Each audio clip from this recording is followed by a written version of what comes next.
જઈ રહ્યો છું પોવટપુરા ગૌ સાફ કરવા માટે। તો રોંગ સાઈડ ના જવાય પણ હું જાઉં છું કેમ કે અહીંથી નજીક જ છે।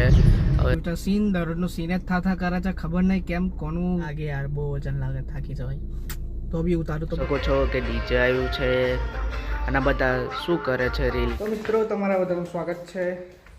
હું જઈ રહ્યો છું પોવટપુરા ગૌ સાફ કરવા માટે, જોઈ શકો છો।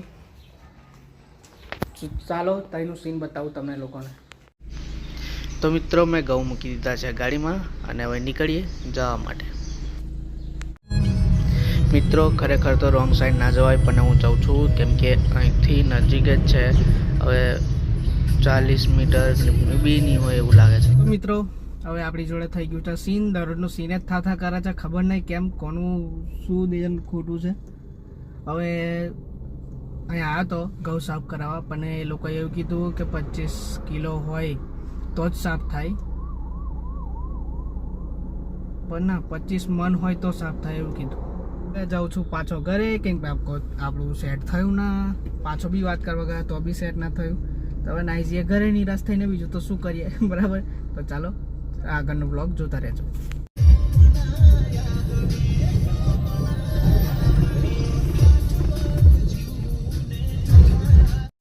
તો મિત્રો ગેંગડી આગળ બને છે આ નવી ફેક્ટરી, તમે જોઈ શકો છો, બતાવું, આ જોઈ શકો છો।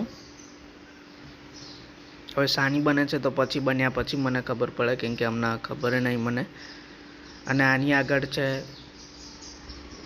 બ્રિક્સ બનાવવાની કંપની, જે મતલબ કે સિમેન્ટની બ્રિક્સ બને છે, ઈંટો મોટી મોટી, તો જેને બી જોઈતી હોય વજન પર બી મળી જાય છે અને ઉચ્ચક જોઈતી હોય તો ઉચ્ચક મળી જાય છે। જે તૂટલી છે એ ઉચ્ચક મળી જાય છે અને જે પેલી છે મતલબ કે સારી એ તમારે વજન પર લેવી પડશે। તો ચાલો તમારે જોઈતી હોય તો અહીં લેવા આવી જજો।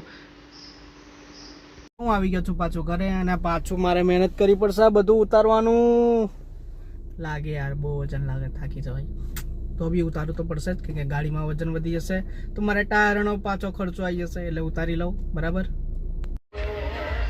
તો મિત્રો તમે સામે જોઈ શકો છો કે ડીજે આવ્યું છે અને બધા શું કરે છે રેલી કાઢીને। તો હું તમને કહું કે આ બધા જે રેલીમાં આવ્યા છે એ બધા આજે અંબેડકર જયંતિ થઈ છે એટલે આવ્યા છે બધા, અને તમે જોઈ શકો છો કે બધા નાચે છે ફૂલ મોજથી।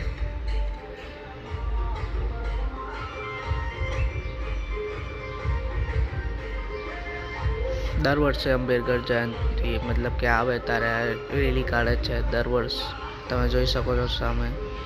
લોકો આવી ગયા છે નીચે અને હેતુ લસણ ફોલે છે, કેમ કે હવે ખબર નહીં ખાવા શું બનાવવાનું છે, કેમ કે મમ્મીને શાકભાજી લઈને આવે પછી ખબર પડે કે શું ખાવા બનાવવાનું છે, તો જોતા રહેજો, તમને બી બતાવો। મિત્રો હું જઈ રહ્યો છું શાકભાજી લેવા માટે, મમ્મીનો ફોન આવ્યો હતો કે શાકભાજી લઈને દુકાને આવી ગયા છે, તો હું જાઉં છું હવે શાકભાજી લેવા માટે। તો ચાલો શાકભાજી લઈને આવું પછી આગળનો બ્લોગ જોઈએ। તો મિત્રો હું શાકભાજી લઈને આવી ગયો છું, ગવાર સિંગ લાવ્યો છું, પછી ધાણા છે, ટીંડોળા છે, ચોરી છે, શિમલા મરચો છે અને કેરી। તો મિત્રો મળીએ બીજા બ્લોગમાં, પ્લીઝ લાઇક અને સબસ્ક્રાઈબ કરીને જજો। જય સિયારામ બધાને।